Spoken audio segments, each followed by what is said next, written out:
Can a naughty bulldog become a good bulldog? Let's find out.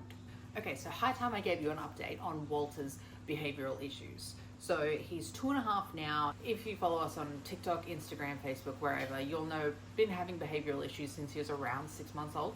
Super common things: reactivity, fear-based aggression, being super fearful of things, barking all the live long day. So last year, 2025 in March, this dog trainer came highly recommended by the Bulldog group that I'm a part of.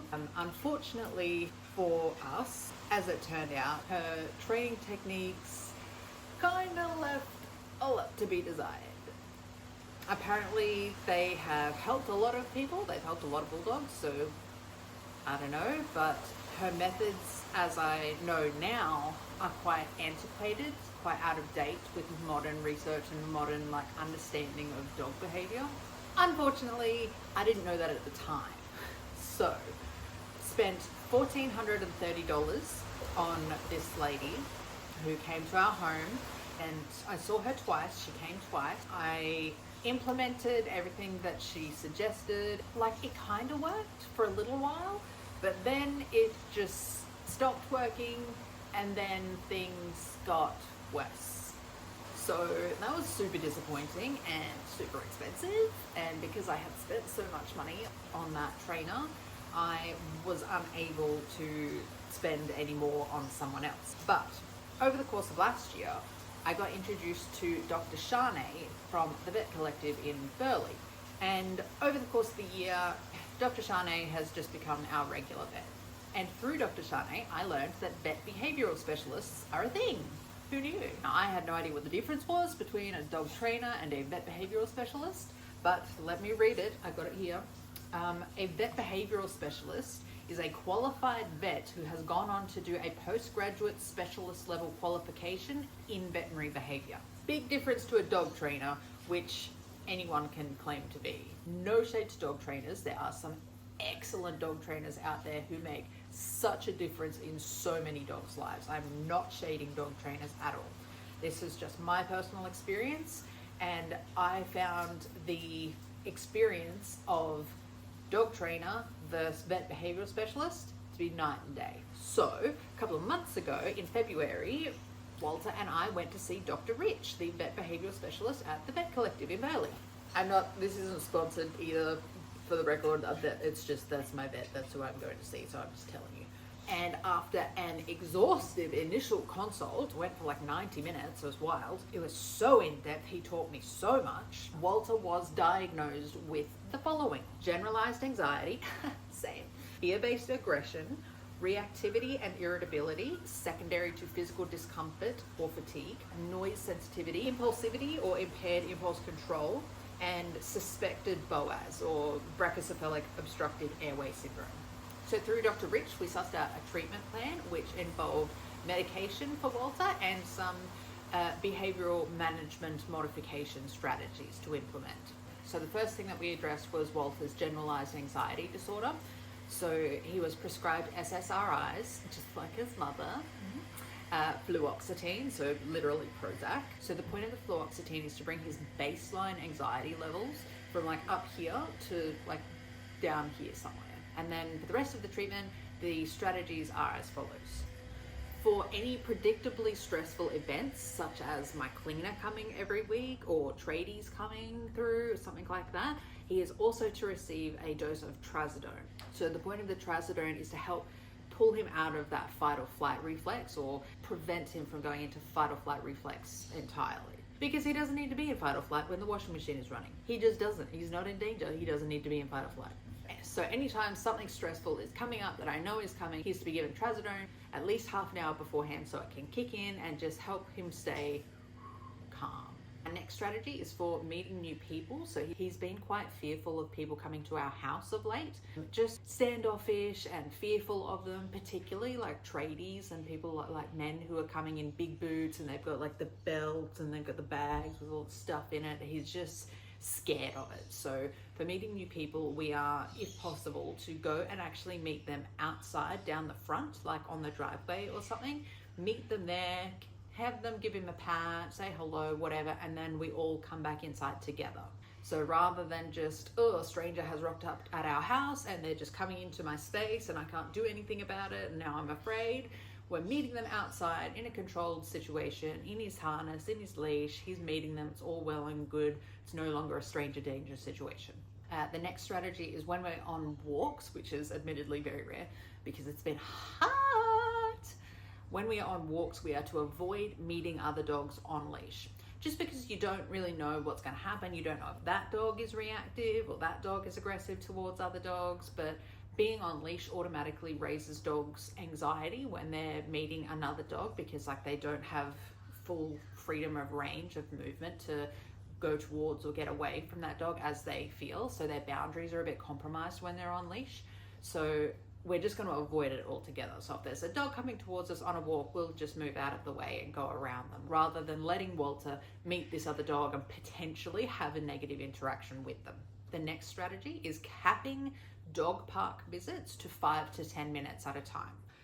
The goal is to end the interaction on a positive note while he is still cool, fresh, and not fatigued, thereby increasing the proportion of his positive social experiences. So Walter typically gets aggressive towards other dogs at the dog park once he's kind of knocked up, like once he's out of breath and he's a bit hot and he just suddenly will attack a dog out of nowhere, a dog who was not doing anything to him whatsoever. So the idea with this is to let him have fun for 5 or 10 minutes, but then cut it off, cap it while he's still happy and fresh and hasn't yet gotten to the point where he's had a negative interaction with other dogs, so that we start building up the amount of times that he goes to the dog park and has a good time, so that he starts associating dog parks and other dogs in general as like, oh, friends, rather than people I need to kill.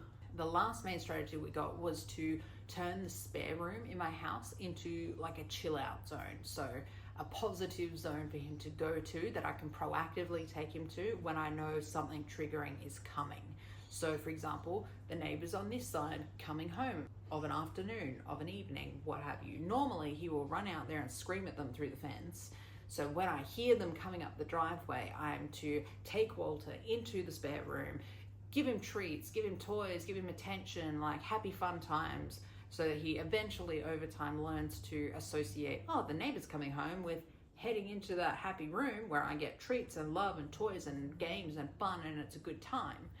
And it just like that association there slowly shifts. Unfortunately, that one didn't work for who knows what reason. Walter just decided like, you know what? I know what you're doing and I'm not about it. No, thank you. I will not be going near that room. No, thanks. Like he has only ever gotten treats and toys and love and affection, and I'm in there. Like he's not being put in a room by himself as a punishment. Like I'm there too. He wants to be wherever I am. I'm there. No, will not go in that room. To get him in that room now, I have to physically chase him down, pick him up and carry him into it and shut the door. And even Dr. Rich said at our follow-up, he's just like, dogs, what are you gonna do? And the final recommendation, which I'm super disappointed about, is for Walter to have the Boaz surgery, or to at least have a surgical consult to see if he would benefit from the Boaz surgery, which is shortening of the soft palate and widening of the nostrils. I'm disappointed because he's not bad. He's actually quite good for a bulldog, but that's the caveat for a bulldog. So it's very uncommon that you'll have a brachycephalic dog who wouldn't benefit from having the Boaz surgery. Like they can be decent, but there's always room for improvement there just because of how like their face has been smushed in. So there's room for improvement and it can benefit them. And Dr. Rich very astutely asked me, are you feeling your most sociable and friendly when you're stinking hot and like out of breath? You make a valid point, sir. I am not. As someone with a condition where I can't regulate my temperature, I empathize with that. Yeah, you're right, I get it. Results. Has any of this worked? Bum, ba-da-dum, bum, bum. Yes, it is working. It is slow progress, but it is progress, and it is sustained progress over time. We are trending upwards. I mean, I'm ADHD and a millennial and I live on the internet, so obviously I wish everything could be instantaneous. I wish it could be like an overnight transformation. He's just not barking anymore, but unfortunately he's a dog, he's a creature, he's an animal, and that's not how they work. So noticeable improvements have been things like, prior to the medication and everything, Walter was just always on. He was just on all the time. He was never just really sedate and calm. He was always like, if I sat up on the couch or if I went to get a drink of water from the kitchen, he's up. He's, where are we going? What are you doing? I'm coming. Oh my God. Like, my brother in Christ, calm down. I'm just getting a drink of water. You don't need to accompany me. It's fine. Be calm. He was just never relaxed and resting fully, which is really bad for dogs. And that was his anxiety. So that is what the medication, the fluoxetine, was aiming to deal with. And it has. He's been doing really well. But it's not like a huge dramatic transformation by any means, but I can now go get a drink of water and he won't follow me. So he'll open his eyes and he'll watch me, what I'm doing, but he's not necessarily getting up and following me every single time that I do it. Like, I can go to the toilet without him now. Also, his threshold for his reactivity has increased. So where before he was kind of at like, this was baseline, this is where he got triggered, and like, now he's like up here. So where before, the second the neighbors opened their door or the second their dog made any sound whatsoever,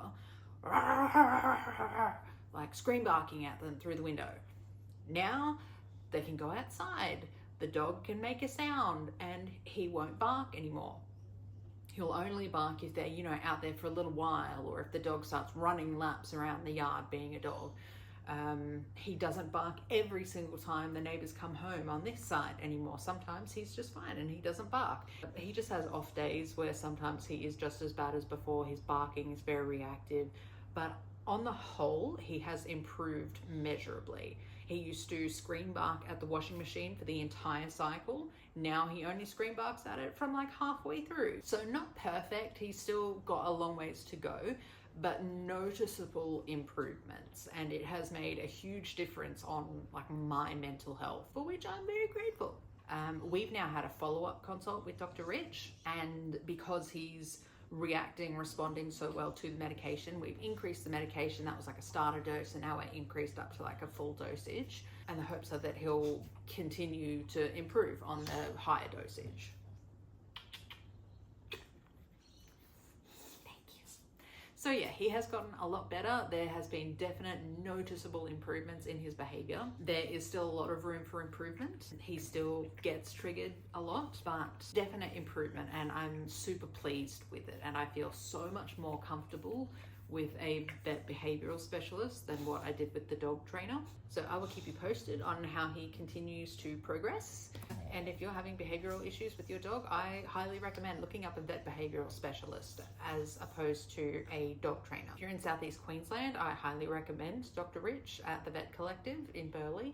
It's like there's finally a light at the end of the tunnel. Still in the tunnel, he's still reactive, he still can't go near kids, will likely still attack dogs at the dog park if he gets hot and bothered, but it's like there's that light at the end of the tunnel, you know, finally, which I just didn't have after seeing the dog trainer. So yeah, that's it from us. Love you, bye.